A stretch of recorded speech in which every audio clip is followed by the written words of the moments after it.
The Pride Lands basked in the joy of Kiara's presentation for days.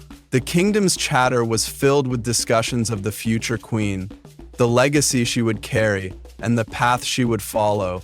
But in the shadows of Pride Rock, Kion's world began quietly, away from the grandeur of royal duties and the expectations placed upon his sister. In the vast savannas of the Pride Lands, where the golden sun rises over an unbroken horizon, every roar tells a story. Some are tales of triumph, others of sacrifice, and a few remain whispers in the winds. One such whisper revolves around Kion, the brave leader of the Lion Guard, and the question that has puzzled many fans: why wasn't Kion in The Lion King 2 Simba's Pride? Was it simply an oversight, or does his absence hold a deeper meaning? Let me take you on a journey through the untold story of Kion, the lion whose destiny lay beyond the spotlight. As he grew, Kion showed signs that he was not like Kiara. Where Kion chased butterflies in the golden grass and tested the boundaries of the Pride Lands with her adventurous spirit, Kion observed from a distance. His golden eyes followed her every move, not with envy, but with a sense of responsibility. Even as a cub, Kion seemed to understand that Kiara's boldness needed balance. One day, Kion also showed signs that he was learning to read and write. One evening, as the sky was painted with the warm hues of sunset, Kion sat beside his father atop Pride Rock. Simba had brought him there, away from the rest of the Pride, to speak about the unspoken destiny of a second-born. Kion, Simba began, his voice firm yet gentle. Your sister is destined to be queen one day. Her role is clear, but yours will be different. It's not less important, but it will require strength and wisdom beyond your years. Kion tilted his head, his youthful curiosity shining through. What do you mean, Dad? What's my role? Simba smiled. The Pride Lands are vast, my son, and danger doesn't always come from within. You'll see one day that protecting this kingdom isn't just about ruling from Pride Rock. Sometimes it's about stepping into the unknown, standing where others won't, and ensuring the circle of life remains unbroken. I said to myself, too smart to know that. Kion didn't fully understand those words then, but they stayed with him, echoing in his mind like a distant roar. Kion's life changed the day Rafiki summoned him to the ancient baobab tree. The wise mandrill, with his cryptic riddles and playful demeanor, had been watching Kion closely. As Kion approached, Rafiki greeted him with a knowing smile. Ah, young Kion, Rafiki said, twirling his staff.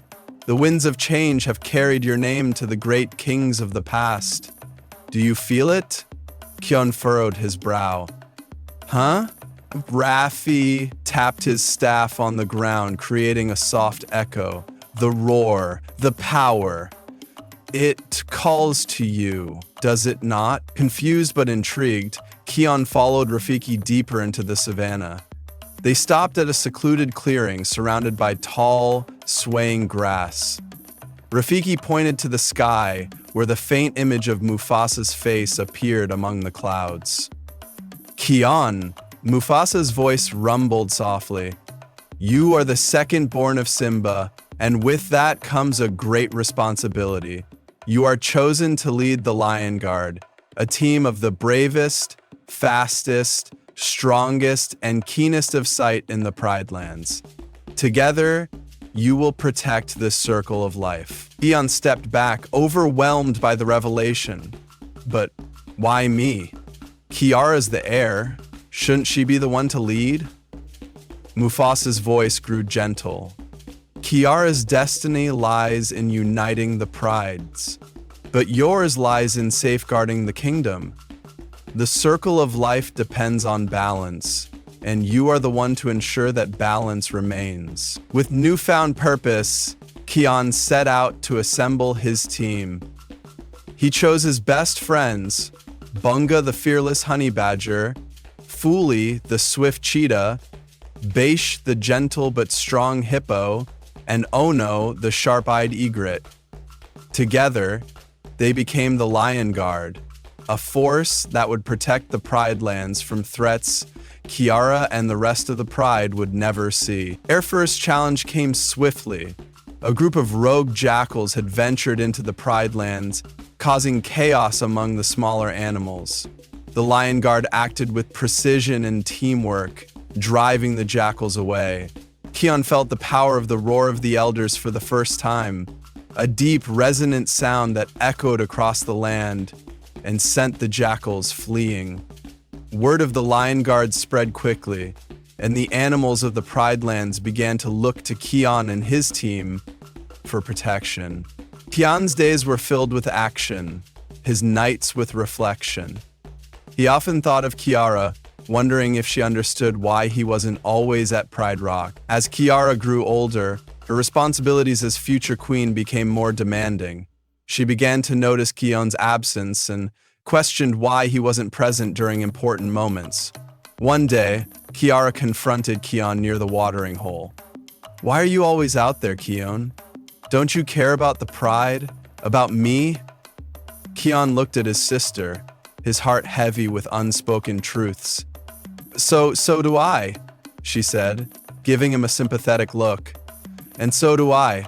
But to be fair, we were always allowed to the pride. About me, I care more than you know, Kiara. But my place isn't here at Pride Rock. It's out there making sure you have a kingdom to rule." Kiara didn't understand, and the rift between them grew.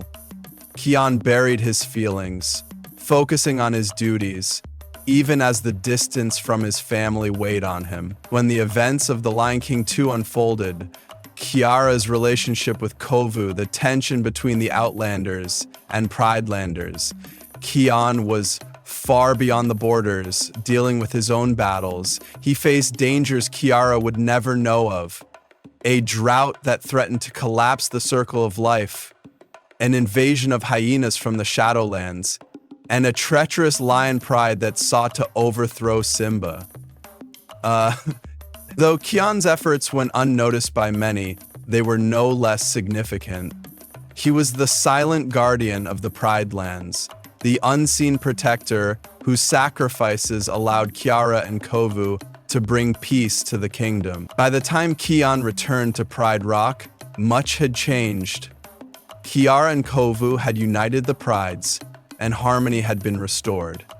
Kion watched from the shadows as the kingdom celebrated. Simba approached him quietly. "You've done well, my son. The Pride Lands owe you more than they'll ever know." Kion smiled faintly. "That's all I need to hear."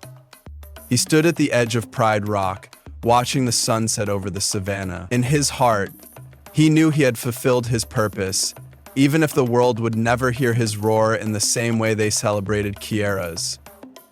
Because sometimes, the greatest heroes are the ones who walk a path unseen, ensuring the circle of life endures for generations to come. And so, the story of the Lion King takes a fascinating turn when we ask, what if?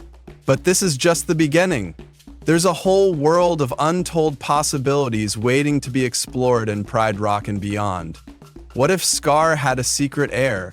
What if Timon and Pumbaa weren't there to save Simba? The questions are endless, and the stories are limitless. If you're as excited as we are to dive deeper into the Lion King universe and other beloved cartoons, make sure to hit that subscribe button and give this video a big thumbs up. Your support keeps the magic alive and fuels our journey into the what-if world. Comment below with your own what-if ideas. You never know, your suggestion might just be our next big story. Until next time, stay curious, stay imaginative, and remember, the circle of life is full of surprises.